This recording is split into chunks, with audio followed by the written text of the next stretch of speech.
Hello बच्चों, कैसे हो आप? आशा करता हूँ आप अच्छे होंगे, घर पे होंगे। ठीक है। तो बच्चों, आज जो है ना, मैं फिजिक्स में क्लास 12 का एक टॉपिक शुरू करना चाहता हूँ।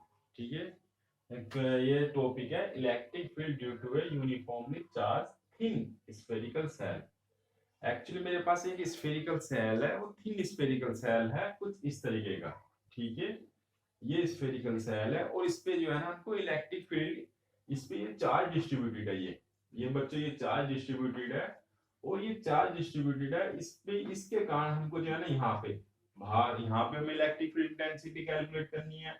इस पॉइंट पे इलेक्ट्रिक फील्ड इंटेंसिटी कैलकुलेट करनी है और यहाँ करनी है। ठीक है। ये 3 पॉइंट पे हमें इलेक्ट्रिक फील्ड इंटेंसिटी कैलकुलेट करनी है। ठीक है बच्चों। अब बच्चों, जैसे मेरे पास ये चार्ज डिस्ट्रीब्यूटेड है, तो आप देख सकते हैं कि यहाँ पे जो है ना, जैसे इलेक्ट्रिक फील्ड लाइन कुछ ऐसे होंगी। ये आउट ये आउटसाइड ऑफ द स्फीयर, ये कुछ ऐसे ऐसे ऐसे ऐसे ऐसे ऐसे। ठीक है ना। अब इसमें बच्चों, ये जो है ना, ये सरफेस चार्ज डेंसिटी डिस्ट्रीब्यूटेड है। ठीक है ना। सरफेस चार्ज डेंसिटी क्या होती है? Sigma is equal to charge Q upon area. ठीक है। और बच्चों, ये चार्ज क्यू, एरिया क्या होता है? 4 पाई r स्क्वायर। ठीक है। तो बच्चों, अब यहाँ मैंने 3 केस लिए हैं। 3 केस कैसे कैसे? एक तो केस जो है ना बच्चों, यहाँ पे है, बाहर पॉइंट पे। एक मैंने यहाँ, एक यहाँ। पहले मैंने ये लिया है केस। यानी कि मेरे पास देखो, ये थिन स्फेरिकल सेल है। और जस्ट जो है ना, यहाँ पर आउटसाइड में मेरे पास पॉइंट है। पी पॉइंट पे मुझे जो इलेक्ट्रिक फील्ड इंटेंसिटी कैलकुलेट करनी है। ये जो है ना, इसका जो है ना, ओरिजिन ओ है, ये है, इसकी रेडियस आर है बेटा। ठीक है।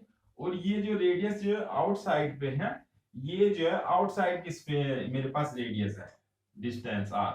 यानी कि इसको मैं यदि ये कहूं कि आर ग्रेटर देन आर, तो यहाँ ये कंडीशन है। ठीक है। अब बच्चों, मुझे जो है ना, इलेक्ट्रिक फील्ड इंटेंसिटी कैलकुलेट करनी है। तो हमें देखो, गोस लॉ आप जानते हैं। गोस लॉ क्या होता है? गोस लॉ, गोस लॉ कहता है फ्लक्स। फाई इक्वल टू क्या होता है? फाई इक्वल टू होता है क्यू अपॉन एप्सिलॉन नॉट। ठीक है बेटा। एक दूसरा बच्चों, ये जो डॉटेड लाइन देख रहे हैं ना, ये मैंने गॉसियन सरफेस लिया है। आपने देखा होगा कि गॉसियन जो है ना थ्योरम तभी एप्लीकेबल होती है जो हमारे पास क्लोज क्लोज सरफेस हो। ठीक है ना। ओपन सरफेस में गॉसियन लॉ अप्लाई नहीं किया जाता। ठीक है। तो बच्चों, एक तो ये है। दूसरा जो है ना, एक हम फ्लक्स फ्लक्स क्या जानते हैं? फ्लक्स क्या होता है? फ्लक्स होता है electric field intensity into area. अब बच्चों, इसका एरिया क्या है? इसके एरिया आर के रेस्पेक्ट में कहूं तो ये है electric field intensity 4 pi r square. ठीक है। तो बच्चों, इक्वेशन 1 ये है, इक्वेशन 2 ये है। दोनों को मैंने कंपेयर किया बाय इक्वेशन 1 एंड 2। तो बेटा, क्या आएगा मेरे पास? ये आएगा Q upon epsilon naught is equal to E into 4 pi r square. Clear? तो हमें इलेक्ट्रिक फील्ड इंटेंसिटी चाहिए। तो ये क्या होगा इलेक्ट्रिक फील्ड इंटेंसिटी? ये नीचे दिख रहा है। तो बच्चों, ये इलेक्ट्रिक फील्ड मैं ऊपर कर देता हूं।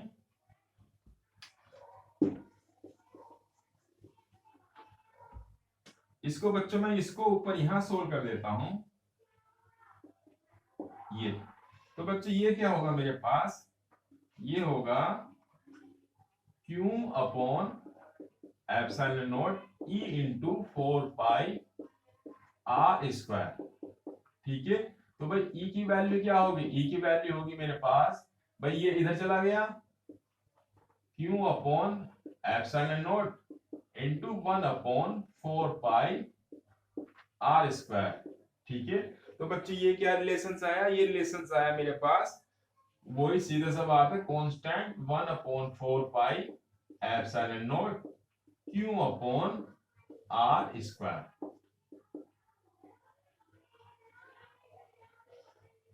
तो बच्चों, ये जो है ना, इसके जो ये मेरे पास थिन स्फेरिकल सेल है, इसमें यहाँ पर जो है ना, क्या होगी इलेक्ट्रिक फील्ड इंटेंसिटी? ये होगी।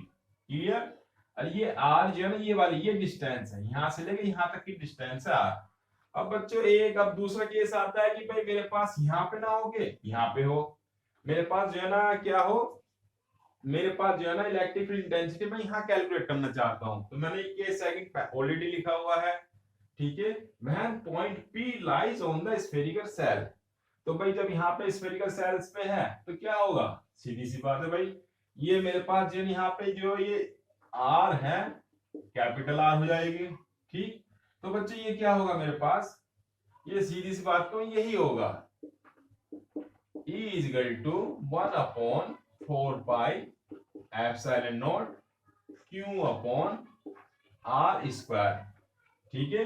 अब बच्चों इसमें हमने जो है ना ये भी एक इसको, यदि मैं सरफेस चार्ज डेंसिटी में देखना चाहूं तो वो कैसा होगा, हम जानते क्या है, सरफेस चार्ज डेंसिटी क्या होती है, Q upon 4 pi R square, ठीक है।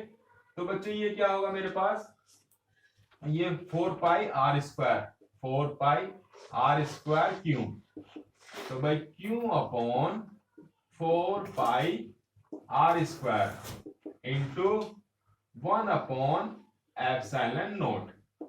अब बच्चे ये क्या है, ये मेरे पास सबसे charge density sigma upon epsilon naught,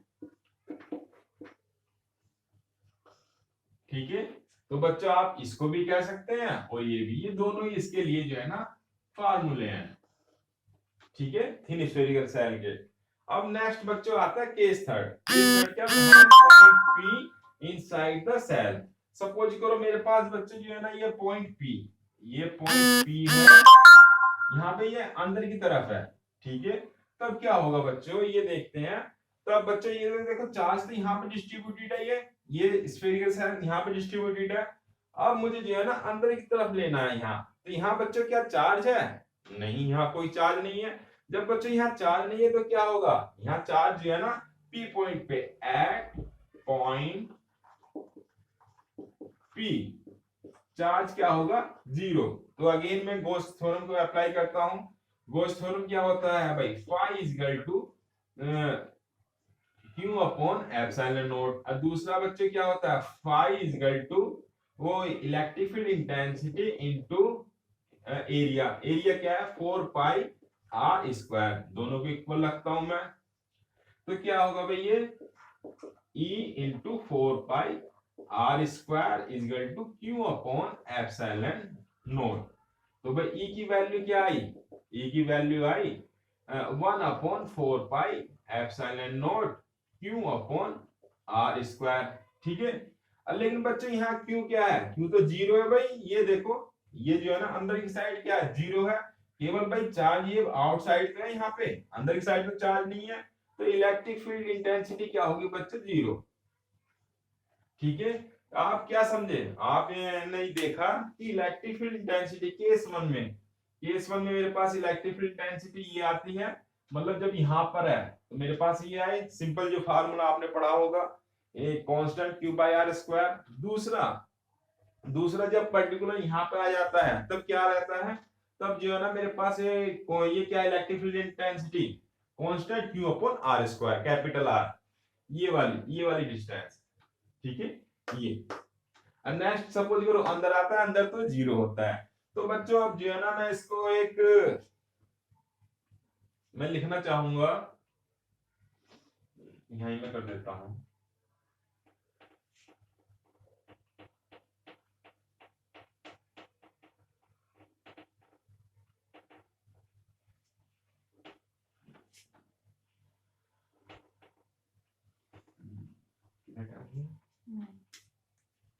तो बच्चों ये देखो, अब सपोज करो मैं जो है ना ये रिलेशन लिखना चाहूं तो रिलेशन क्या होगा,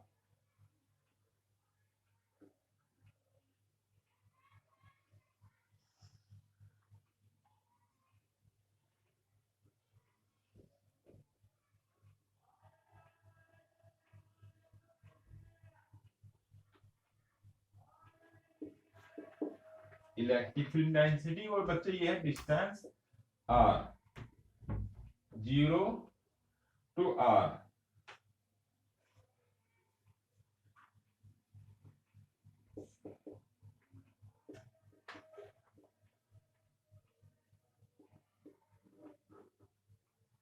ये बच्चों बच्चे यहाँ देखिए 0 से R, कहने का मतलब यहां से यहां तक, यहां से यहां तक इलेक्ट्रिक फील्ड इंटेंसिटी क्या है भाई, मेरे पास मैंने यहाँ पे जो 0 लिया, यहाँ पे भी 0 है, यहाँ तक पर्टिकुलर यहाँ तक मेरे पास क्या है, ये 0 है, यानी कि यहाँ पे कोई इलेक्ट्रिक फील्ड इंटेंसिटी नहीं होगी।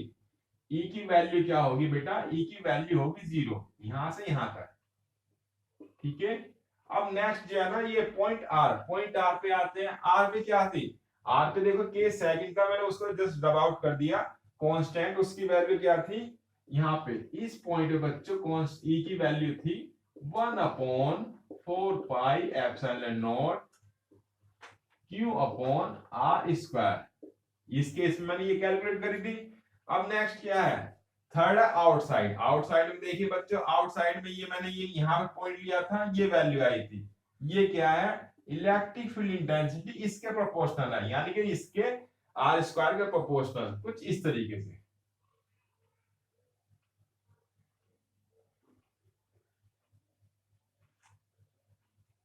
ये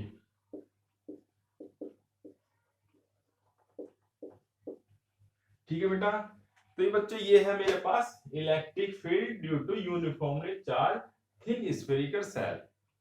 ठीक है बच्चों, अब नेक्स्ट टॉपिक में मैं इससे ही मिलता जुलता टॉपिक है वो मैं आपको करवाऊंगा।